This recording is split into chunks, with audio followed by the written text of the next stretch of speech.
বিসমিল্লাহির রহমানির রহিম। আসসালামু আলাইকুম, welcome back to my channel. আমি সৈয়দা শিবলি কথা বলছি, সৈয়দা শিবলি ব্লগস থেকে। কাছের এবং দূরে, দেশ এবং দেশের বাইরে যে যেখান থেকে আমাকে দেখছেন এবং শুনছেন, আশা করি আল্লাহর রহমতে আপনারা সবাই ভালো আছেন। আমরা আলহামদুলিল্লাহ আল্লাহর রহমতে ভালো আছি। আজ একটা রেসিপি নিয়ে এসেছি, একদম সাধারণভাবে, একদম ইজি। আমাদের শীতের যে সিজনে যে আলুটা পাওয়া যায়, নতুন আলু, সেই টেস্টি আলু ভাজিটা আজকে আপনাদের মাঝে নিয়ে এসেছি। আসলে একদম সাধারণ, আমি যেভাবে আলু ভাজিটা করি সেভাবে আপনার সাথে আজকে শেয়ার করতেছি। প্লিজ একটা লাইক দিয়ে কন্টিনিউ করে যাবেন।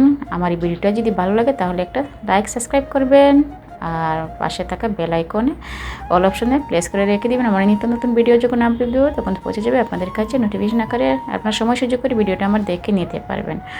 আর যদি এই ধরনের সাধারণ ইজি রেসিপি পেতে চান তাহলে আমার চ্যানেলটার সাথে থাকতে হবে।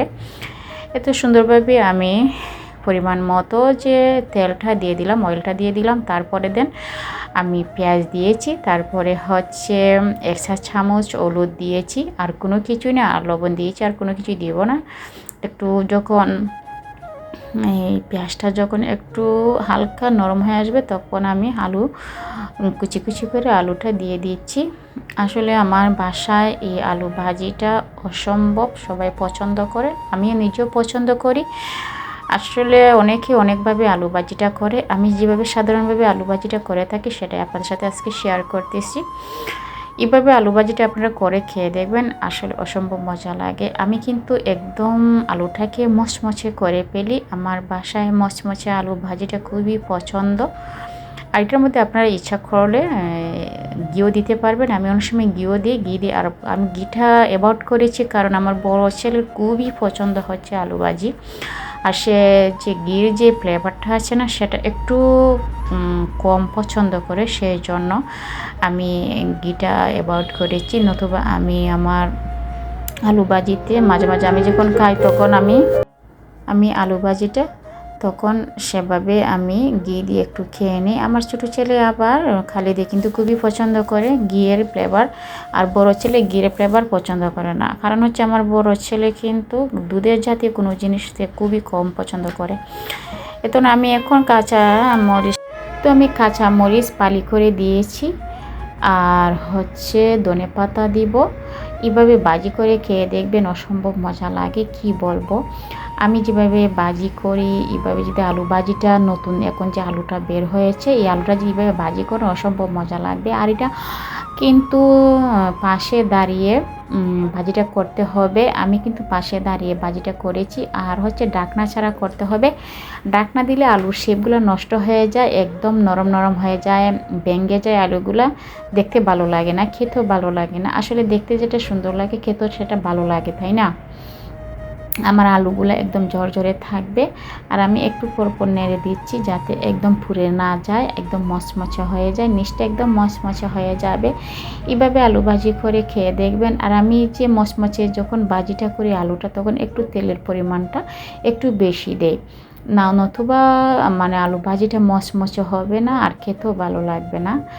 আর যখন এটা হচ্ছে গরম ভাতের সাথে খেতে খুবই ভালো লাগে এই আলু ভাজিটা।